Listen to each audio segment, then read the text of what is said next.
out Sri Aurobindo's study of future poetry.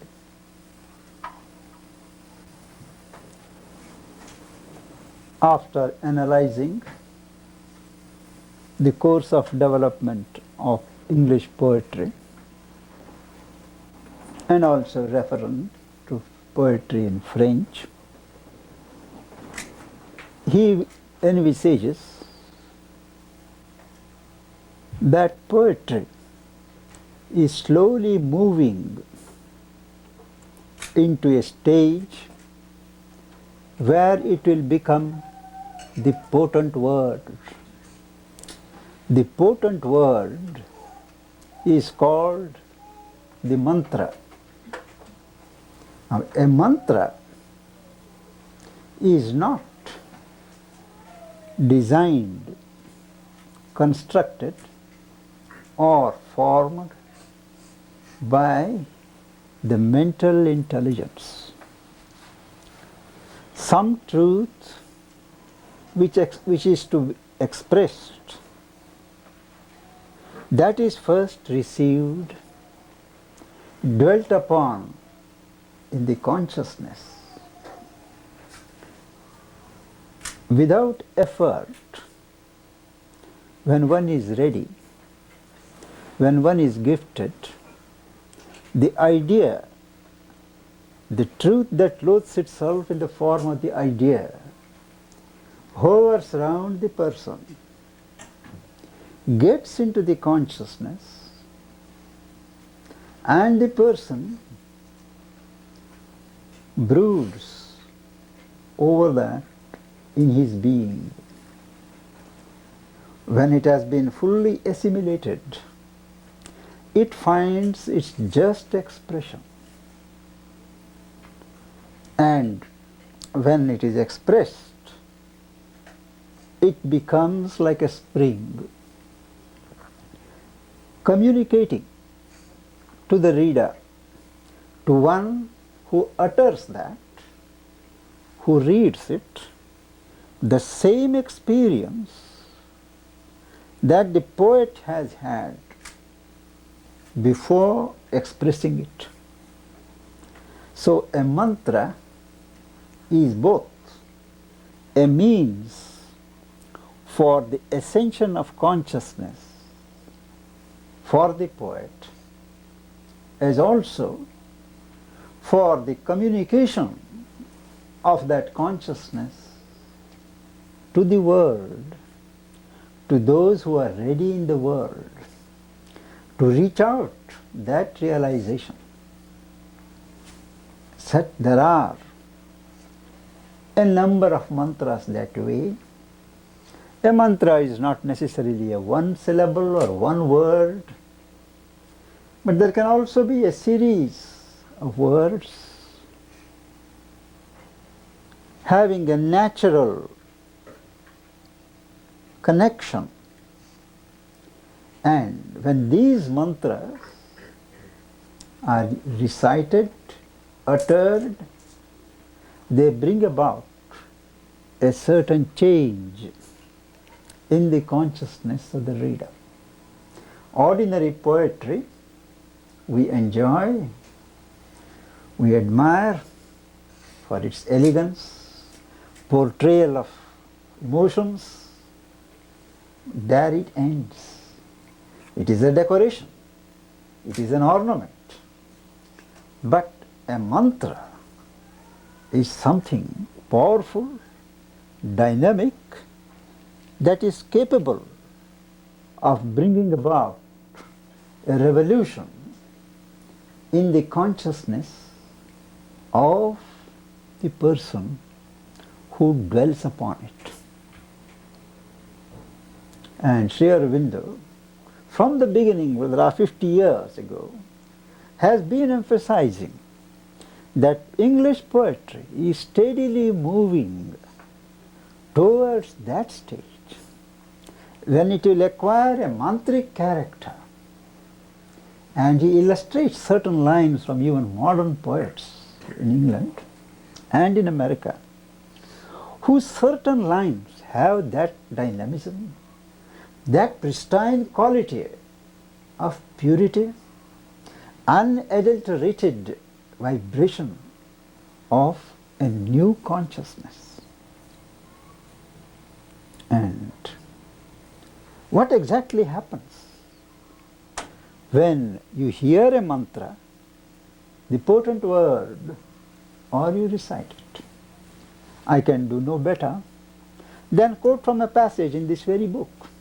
He says, as when the mantra sinks in yoga's ear, its message enters, stirring the blind brain, and keeps in the dim, ignorant cells its sound. The sound is stored in the cells of the brain. The hearer understands a form of words, and musing on the index thought it holds, he strives to read it with the laboring mind, but finds bright hints, not the embodied truth. This is what happens normally. Then, falling silent in himself to know, when the mind has failed to grasp, falling silent in himself to know, he meets the deeper listening of his soul. We hear not through the ears alone. There is an inner hearing because of which the outer hearing functions. And he meets the deeper listening of his soul.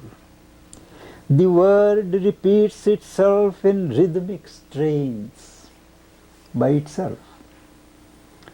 Thought, vision, feeling, sense, the body's self are seized unalterable, and he endures an ecstasy and an immortal change. He feels a wideness and becomes a power. All knowledge rushes on him like a sea. Transmuted by the white spiritual ray, he walks in naked heavens of joy and calm, sees the God face, and hears the transcendent speech. Step by step, he is enlarged, deepened, elevated, and Savitri is a poem of this character. On every page, in almost every line, there is this stamp of the potent word. It has, whether you understand the meaning or not, when you read it for yourself, it fills you with certain vibrations, changing the texture of your consciousness in time. I have tried. Neurotics, people who had become prisoners of their habits, and everything has failed. I asked them, write out a page or two every day in a notebook and see me after a month. And those who did it have come and told me that there has been a breakthrough. Something new was happening in them, and their life had started changing. Now that is the character. This is not a story. not elegance of language, not the splendid imagery, all those things are there, but that is not the reason of our studying this book. It is a personality of a consciousness aiming to link man of today with the man of tomorrow. It is a bridge between now and hereafter.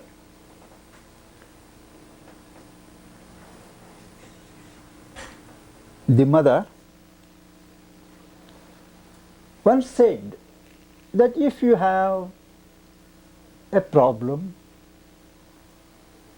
a perplexity, and you did not know what is the question, what is the answer, what is the solution, if you have faith, she said, put your a penknife anywhere, a paper cutter, and put your finger where you are led.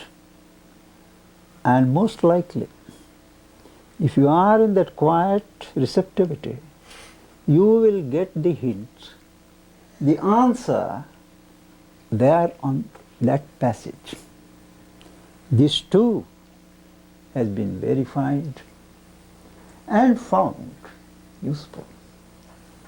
I am not promoting the sale of this book, mind you, but putting before you certain facts of experience so that you can better appreciate what we are going to study. He opens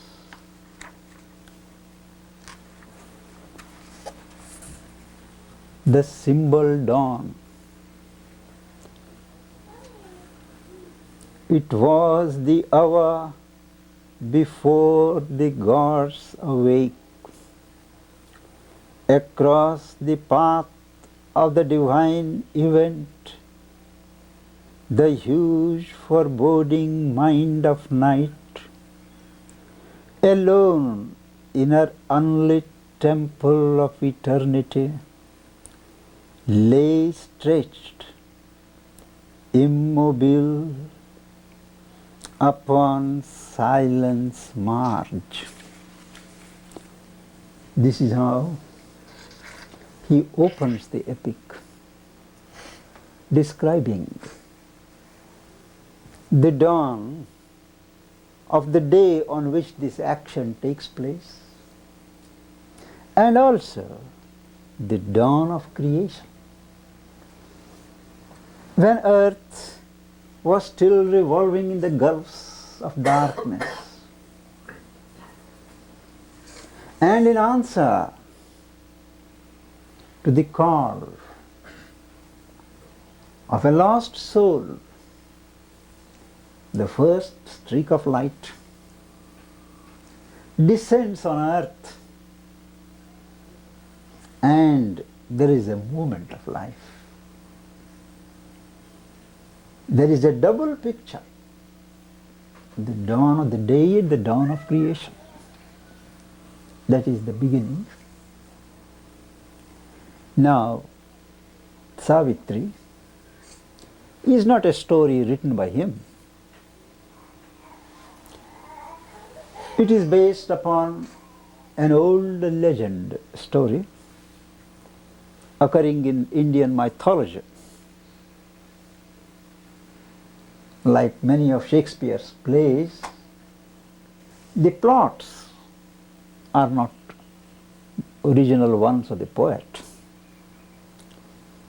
In the in the mythology, there is a king, a noble king called Ashwapati, who has no issues. Since an issue was required to succeed to the throne, as kings in those days used to do, he retired to the forest and engaged himself into austerities, praying to God to bless him with a child. He performed these austerities for 18 years, at the end of which the Divine Mother appears to him and says she will take a human birth in his house. He comes back, resumes his royalty. The daughter is born and named after the goddess who gave him the boon. Savitri means the daughter of the sun. And she grows, but being divine, she has such an afflatus that no suitor comes to claim her hand. And so the father advises her daughter, you go forth and choose your own partner. She goes round and her choice falls upon a prince in exile called Satyavan.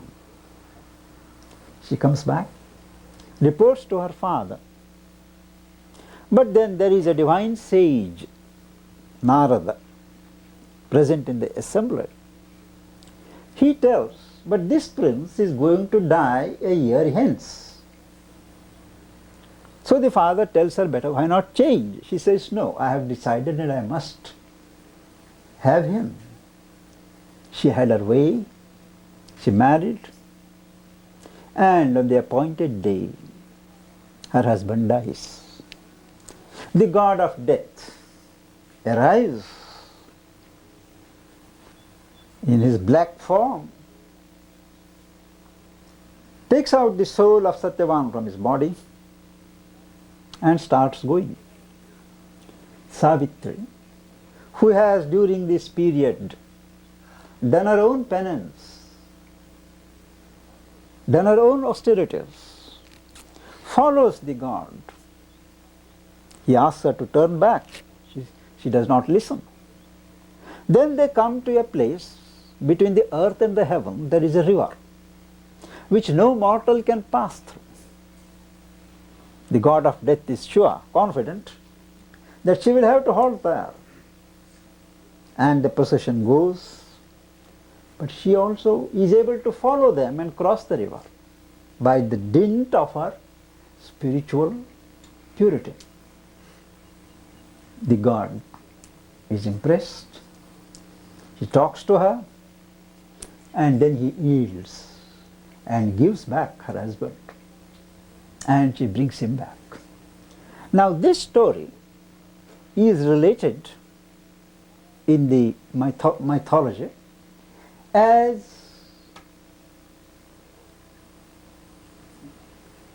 an illustration of the power of chastity, of being a dutiful wife, and nothing more. Sri Aurobindo, however, perceived in this story a legend, a record of some great event which must have taken place in the history of the earth on some plane. And it is the names that gave him the clue. Now Satyavan, the prince who dies, the name means he who holds the truth, he who carries the divine soul, that is man. Savitri is the daughter of the son of truth, who creates. He is the divine grace. And Ashwapati, the father, means the lord of force, the lord of spiritual energy, only one who has mastered the life energies can father the human birth of a divine grace. And the father of Satyavan, the exiled king, his name, Dyumatsena, means Lord of the shining hosts. That is, he is a divine mind. descended into the realm of ignorance, forfeiting his vision, that is why he is blind, exiled from his kingdom of glory because he is here on earth. With these clues, he develops the theme into one of the advent of divine grace for the conquest of death. Now, we spoke of the king.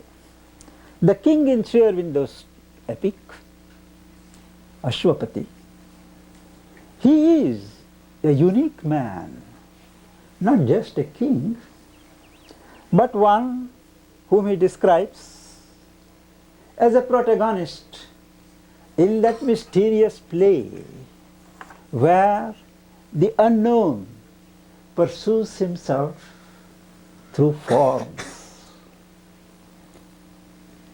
A toiler in the thinkers and the ideals air. He has come from higher realms.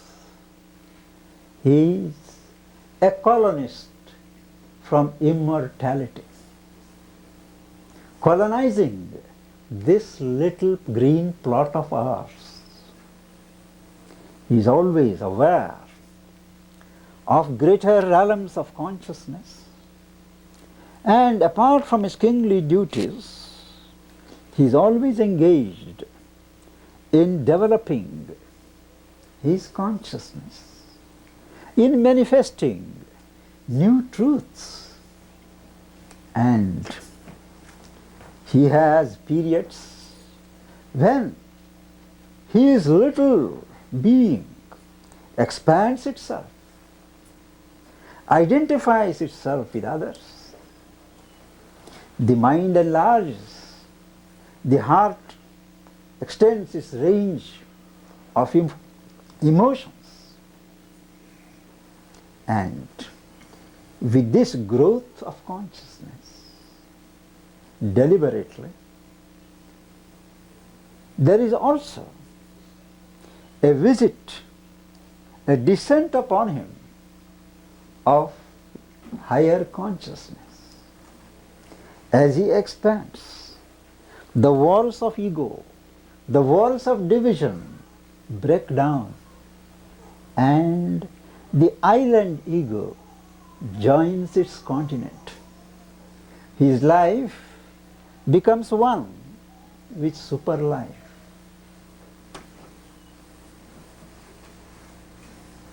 There is a periodical descent of higher consciousness, eagles of omniscience,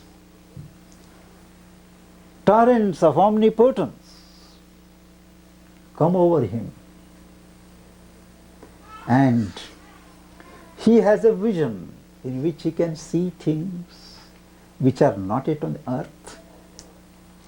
He finds his own thoughts echoing in the corridors of others' minds. He feels the heartbeats of others in himself. The joys and the sorrows of other people flow into him, but he is imperturbable. Like an ocean receiving the waters of a river, he is calm. They do not affect him, but they reach him, and his help goes. And in his periods of concentrations of consciousness, his inner eye opens and he enters into the subtler worlds which are around. He finds himself at the source of things, at the origin of events, and gets a better perspective why things happen on earth in the manner they do. And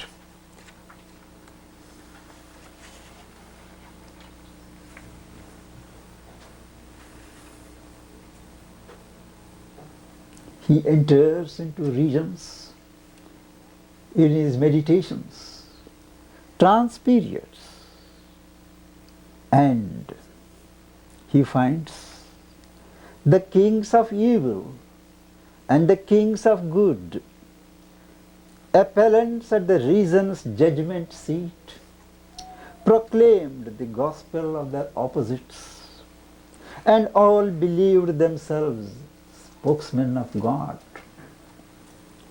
The gods of light and titans of the dark battled for his soul as for a costly prize. Now this is a battle that is being fought for the soul of every man.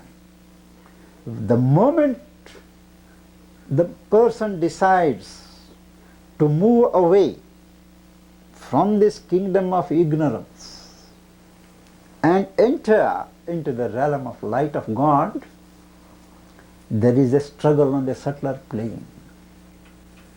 The gods of light and the titans of the dark, they battle. Those who govern this world of falsehood do not want to let a human soul go beyond themselves, and there is a friction, there is a clash, and this clash is rendered in our daily experience as a clash of choice, whether we will do the right thing which takes us towards God, or yield to a temptation, do something that will retard our development, draw us away from God. This constant struggle between what we call the good and the bad, the constant forcing of choice is only a rendering in human terms of a great battle that takes place for our soul. The soul is the prize. The gods want to recover it for the divine. The hosts of evil wants to retain it. And Ashwapati has a vivid glimpse of how this battle goes on. And he understands situations, takes appropriate steps to put his weight always on the side of progress, on the side of truth. And one day he goes through the curtain of the mind and goes there where the wings of glory brood, where all is forever known, all the secrets of nature lie open like a map. And he has the vision and the wisdom to understand nature's covenant with God, how God suffers in the suffering of man, and why. All these he reads, and he has these ecstatic movements when he is completely uplifted. He gets the inspiration, comes like a shining hound of heaven. Bright hints, ecstatic movements, but as it happens in the life of everyone, these high moods of ascent, of progress, do not last forever. They fail after a time.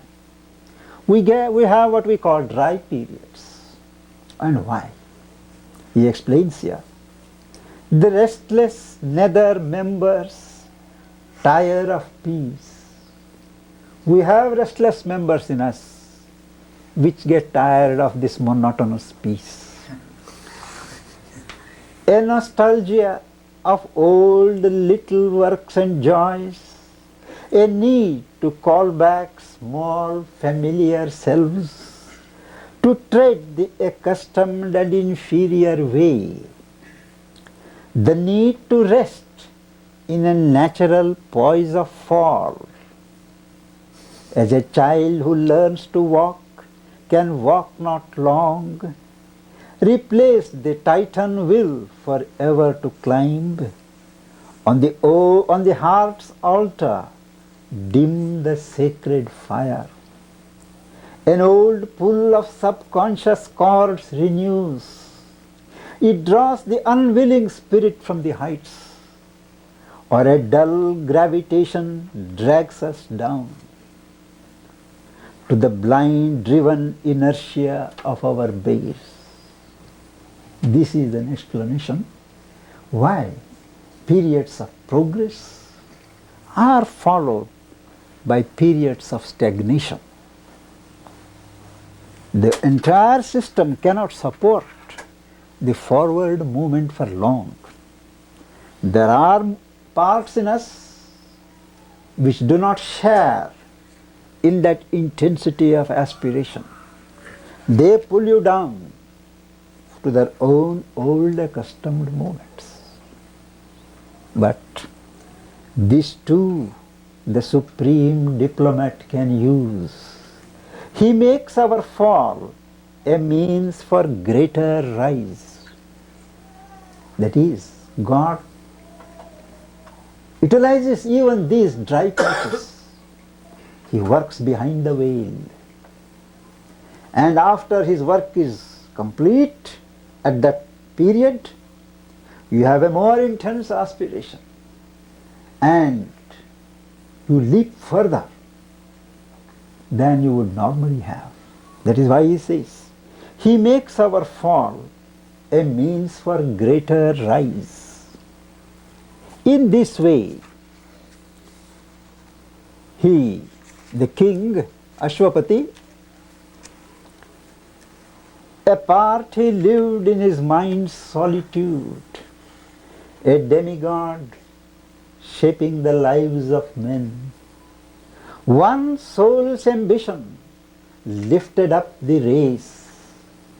A power worked, but none knew whence it came. The universal strengths were linked with his, filling earth's smallness with their boundless breadths.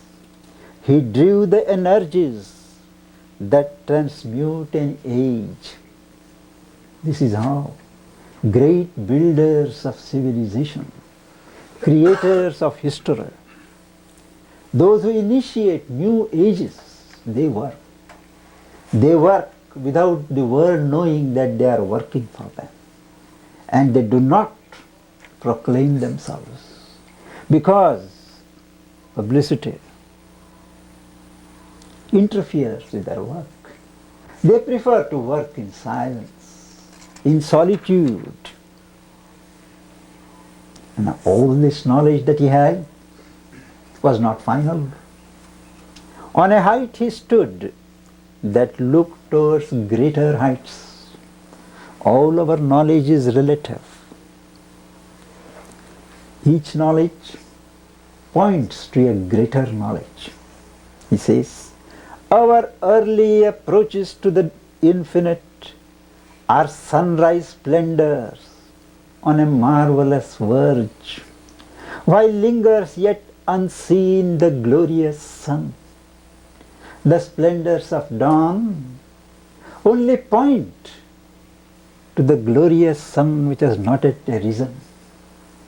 What now we see is a shadow of what must come. The earth's uplook to a remote unknown is a preface only of the epic climb of the human soul from its flat earthly state to the discovery of a greater self and the far gleam of eternal night, eternal light. In this context, he is always avid of more and more knowledge. And he sits alone because in moments when the inner lamps are lit, and the life's cherished guests are left outside. Our spirit sits alone and speaks to its gulfs. This is a beautiful description of what happens or should happen during our periods of meditation. Says, in moments when the inner lamps are lit and life's cherished guests are left outside, all the thoughts, all the ideas, all the feelings are left outside. Our spirit sits alone and speaks to its gulfs. This, a wider consciousness opens then its doors.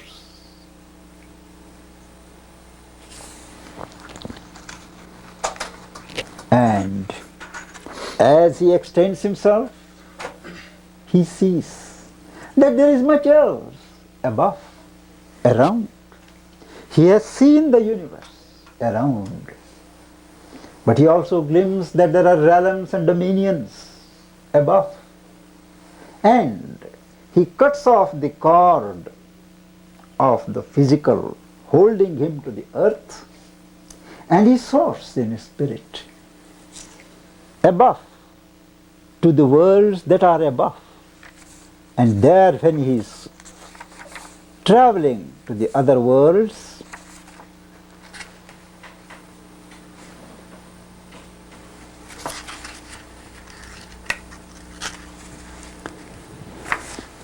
he climbed to meet the infinite more above. The immobile ocean silence saw him pass, an arrow leaping through eternity, suddenly shot from the tense bow of time, a ray returning to its parent sun. After all, each one of us is a ray of God, returning or in the process of returning to our parent sun. But there is always an opponent. There is always something that opposes our return. Even for Ashwapati, opponent of that glory of escape, the black inconscient swung its dragon tail, lashing a slumberous infinite by its force into the deep obscurities of form. From the inconscient parts, there is a lashing, trying to bring him back to the earth, back to matter. But he has that intensity, and he goes, and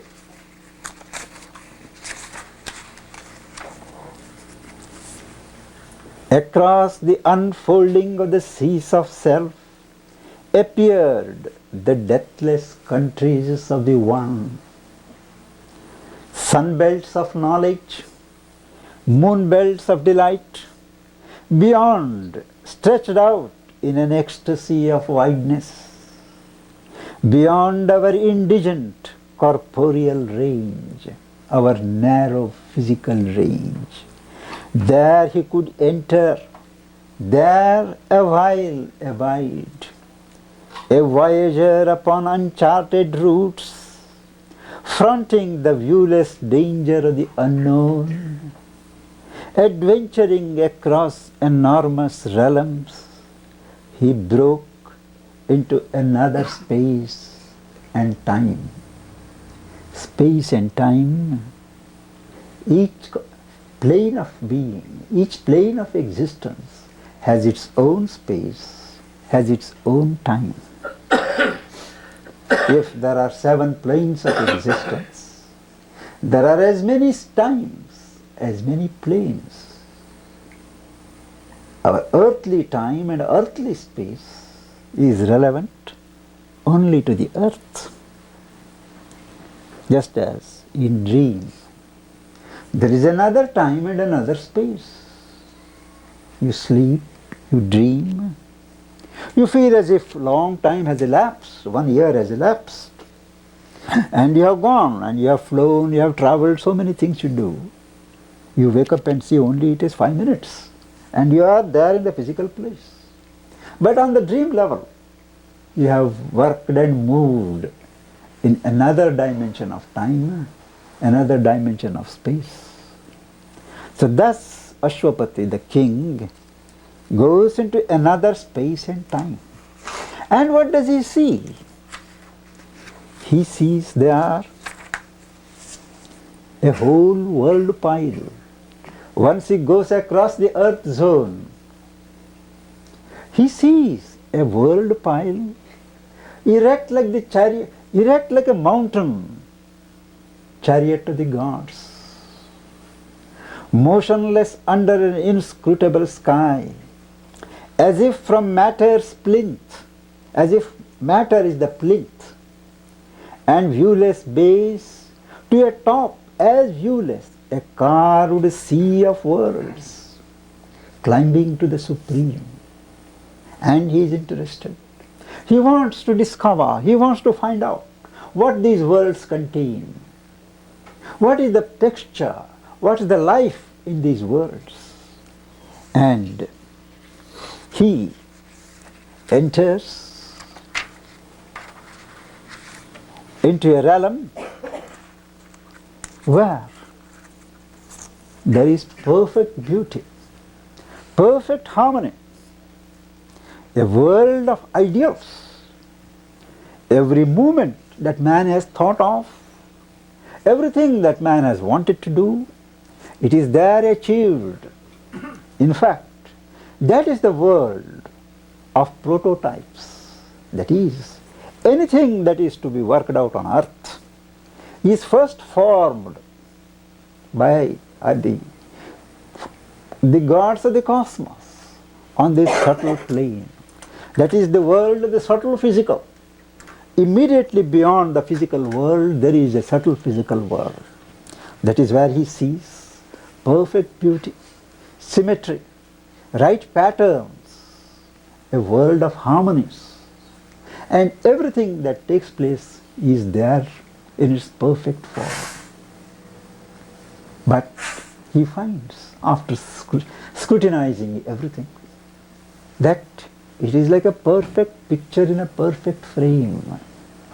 There is no movement, there is no progress. Everything is set to type.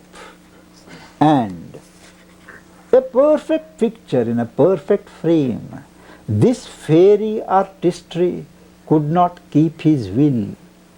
Only a moment's fine release it gave. A careless hour was spent in a slight bliss. His destiny lay beyond in larger space. And he goes further to the next world, beyond the subtle physical world. He steps into the world of life, where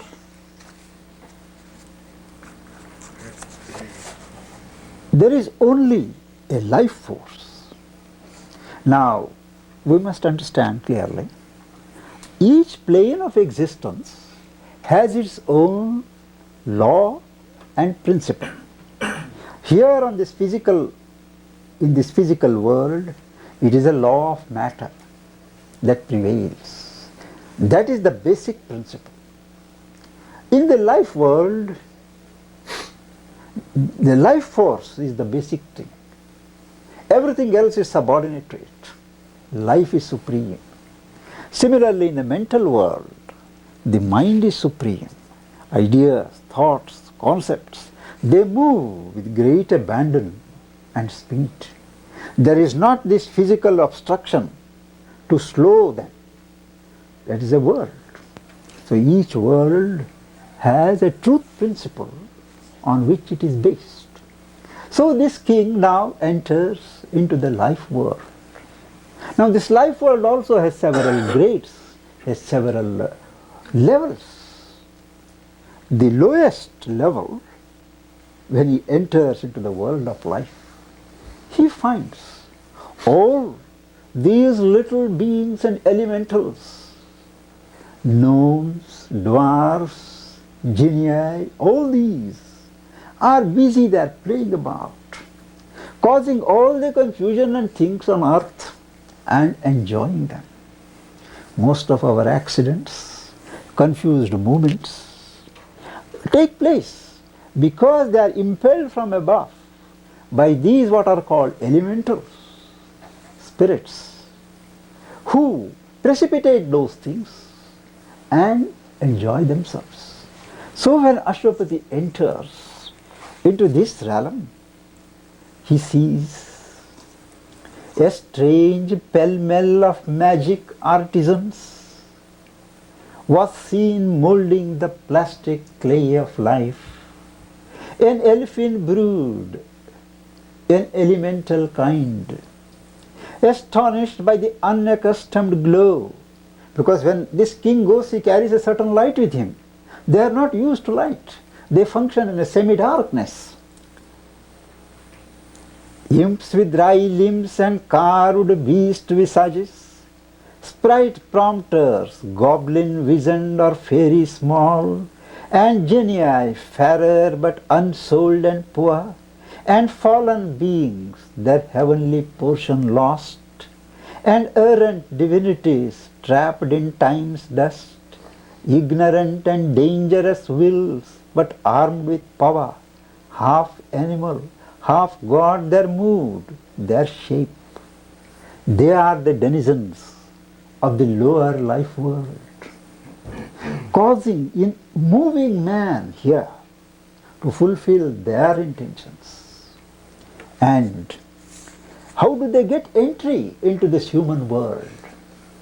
How do they find people in whom they can enter or whom they can influence and work? Says, all by their influence is enacted here. Not there alone is their empire or their role. Wherever are soulless minds and guideless lives, and in a small body self is all that counts. Wherever love and light and largeness lack, these crooked fashioners take up their task. To all half-conscious worlds they extend their reign. That is, where love is lacking, where light is lacking, where largeness is lacking, where there is narrowness, where things are limited, where there is no consciousness, where people are half-conscious or vaguely conscious, there is the right atmosphere for these mischievous beings to exert their influence, to project their ideas and minds and cause havoc. He sees all this and he finds the truth of life is not here. He has to go further on. He watches all that they do and then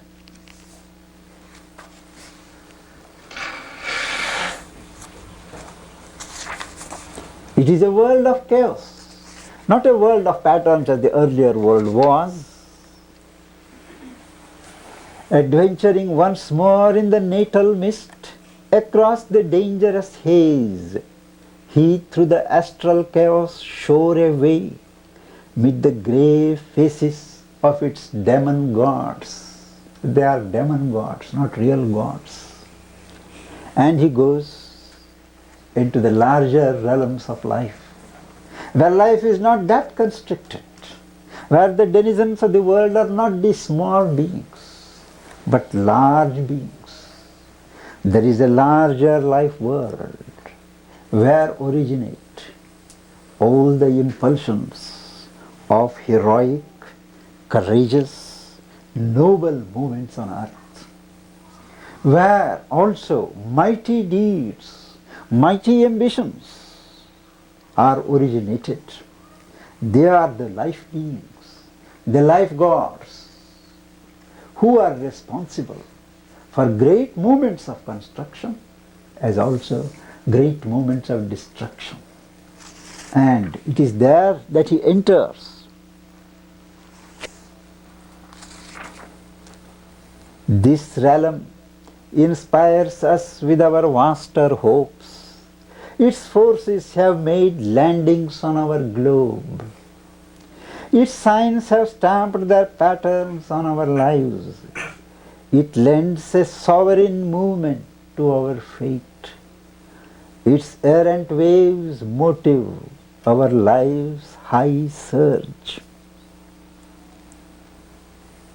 And he admires this world and sees the waves of life rising high and high towards the summits of the spirit. There is no limit. The waves of life force rise to the heights of the spirit. But at a certain stage, they fall back. Now Ashwapati is wondering why it is that life should not always go on rising, expanding. Why does it have to come back? What is the reason for this failure of life? He tries to find a spot, the reason for this arrestation of life. And then he comes across to a dark spot. And he decides to enter into that pit of darkness, into this world of life, to find out where is this origin of deformation, this origin of the limitation of life movement. And a peril haunted now the common air as he enters. The world grew full of menacing energies. Appalling footsteps drew invisibly near. Shapes that were threats invaded the dream light, and ominous beings passed him on the road, whose very gaze was a calamity. There are beings whose very gaze is a calamity. We don't need to go to the vital world. We see some of them in our lives on earth also. And he passes through them. And as he goes into this world of darkness, this pit of night, there is a false air of hope, an air of prophecy felt, a heavenly hope. Listened for a gospel, watched for a new star. The find was visible, but cloaked in light. The devil cloaks himself in light. He seemed a helping angel from the skies. He armed untruth with the scripture and the law. He deceived with wisdom. With virtue slew the soul and led to perdition by the heavenward path. This is the mischief of the adversary. He misleads, putting on the cloak of light, quoting the scripture, attracting, deceiving by the light. There are lights and lights. There are halos and halos. But man doesn't have that discrimination. And that is why how the adversary has been thriving. Now in this world of darkness, this king sees the enemy of light. And further, as he goes, he saw a city of ancient ignorance, founded upon a soil that knew not light. There, each in his own darkness walked alone. Only they agreed to differ in evil's paths, to live in their own way for their own selves, or to enforce a common lie and wrong. There ego was Lord upon his peacock seat, and falsehood sat by him, his mate and queen. The world turned to them as heaven to truth and God. This is the acme of the depravity of the world of darkness, where just as in heaven you turn to earth and God, the world turns to ego and falsehood. And that also he passes. And as he goes, a greater darkness waited, a worse reign, if worse can be, where all is evil's extreme. Yet to the cloaked, the uncloaked is naked worst. There God and truth and supernal light had never been, or else had power no more. In that country he enters, and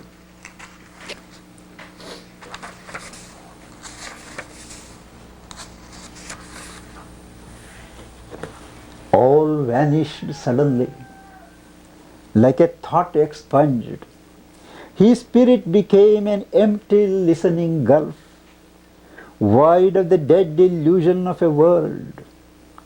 Nothing was left, not even an evil face. He was alone with the grey python night. Even evil beings can't live here. It is so dark. But he carries the soul which none can defeat. And to the blank horror a calm light replied, immutable, undying, unborn. Mighty and mute the Godhead in him awoke, and faced the pain and danger of the world. He mastered the tides of nature with a look. He met with his bare spirit naked hell. Because of his spiritual power, the intensity of purity, he could face this dark night, and he could see there the hidden heart of night. And the poet describes, there suffering was nature's daily food, alluring to the anguished heart and flesh, and torture was the formula of delight. People could get delight only out of torture. Things were so perverted, so much topsy-turvy. Pain mimicked the celestial ecstasy. There, good, a faithless gardener of God, watered with virtue the world's upas tree, the bitter tree, and careful of the outward word and act, engrafted his hypocrite blooms on native ill. Hypocrisy thrives in this world of darkness. All high things serve their nether opposite. Good things, high things, insofar as they survived, were turned to evil ends. The forms of gods sustained a demon cult. Heaven's face became a mask and snare of hell. He sees the evil at its worst,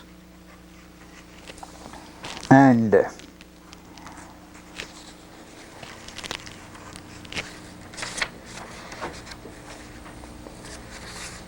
around him grew the terror of a world of agony followed by worse agony, and in the terror a great wicked joy, glad of one's own and others' calamity.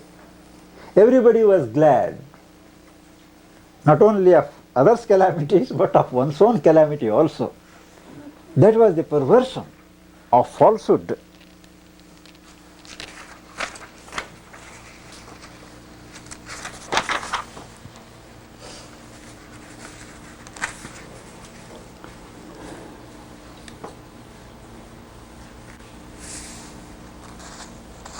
And as he proceeds further, there is a streak of light. Like a tunnel, he comes out of the darkness.